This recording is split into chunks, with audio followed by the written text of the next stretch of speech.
Castlevania II: Simon's Quest was originally released in December of 1998, and if you're interested, it's currently available on the Wii, 3DS, and Wii U Virtual Console. The story is really simplistic, but, well, for an NES game, at least it has a story, am I right? After the original Castlevania, a curse was placed on Simon Belmont by Dracula, one would assume right before he finally killed Dracula, and it's a very bizarre curse. It's one that requires Simon to go around 5 different mansions or dungeons and locate 5 body parts of Dracula, put them all together, and then defeat him again. Yeah, it's kind of weird, but hey, whatever. It's just an excuse for another Castlevania game, and that's just bloody awesome. There are a couple of elements that everyone always remembers with this game. First up is that kind of bizarre storyline. Secondly is the phenomenal graphics. This was a huge step up compared to the original game. The levels are no longer linear.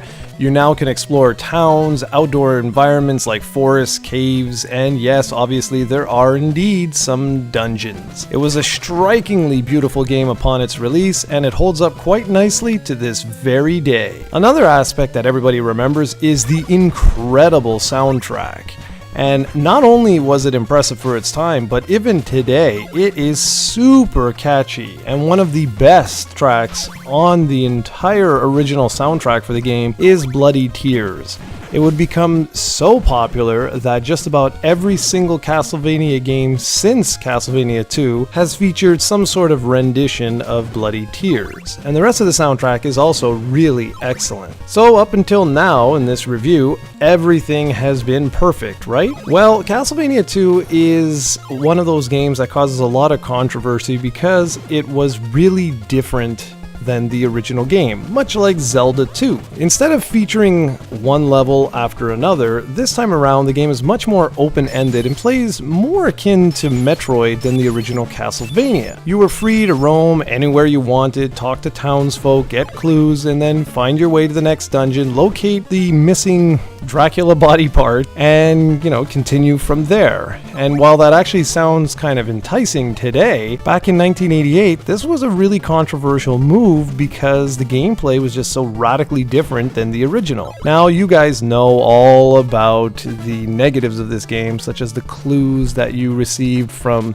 villagers were extremely cryptic, and to be honest, they didn't make sense at all. And because of that, most people refer to this game as a Nintendo Power game. And what the heck does that mean? Well, it means essentially you can't finish this game unless you have a walkthrough. And I actually bought the Nintendo Power Atlas way back when for games just like this, because you just had no idea what you had to do. There were moments where you had to have a specific item equipped and then kneel down for a couple of seconds in order to access an area or have a tornado come and pick you up to the next dungeon, stuff like that. And there was just no way you could possibly figure that out on your own. And gameplay was also changed in a couple of other ways. Items and sub-weapons had to be purchased using hearts, so this time around you could use some items forever, such as the holy water.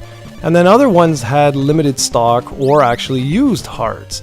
But for the most part, hearts were used as currency in this one, which was, again, a really big departure compared to the original. There's even a very basic leveling system here where Simon gets more hit points, and it's directly tied to the number of hearts you collect, so get grinding, folks. Simon's Quest also introduced a day and night system, and this is where most of you guys know of the annoyance from the Angry Video Game Nerds video. But basically what happened was every 5 to 10 minutes a dialogue box would pop up saying, oh, it's gonna turn to night, or oh, it's gonna go back to day. And the difference here, which was really unique for its time, was that at nighttime enemies would get stronger and villagers would hide away, lock themselves up in their homes, and then during the day they'd be traversing the town and would allow you to go and purchase goods. And you see, that too was a very big difference compared to the original. All the items and sub-weapons had to be bought, and that was really unique. And there's one gameplay element though that really has always annoyed me over the years, and that's with the invisible holes in floors and walls.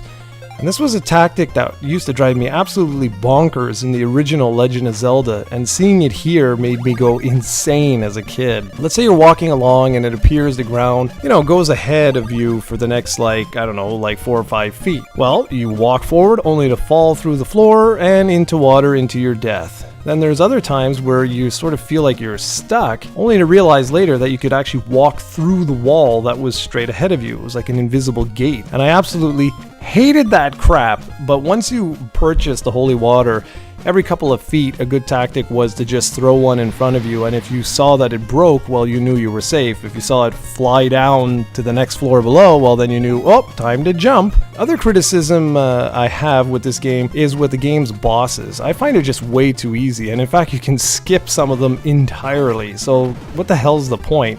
It didn't feel like such a fleshed out or thought out experience as the original, at least in that one aspect. And even though there really are a lot of annoying parts, I do consider Castlevania 2 Simon's Quest to be a classic.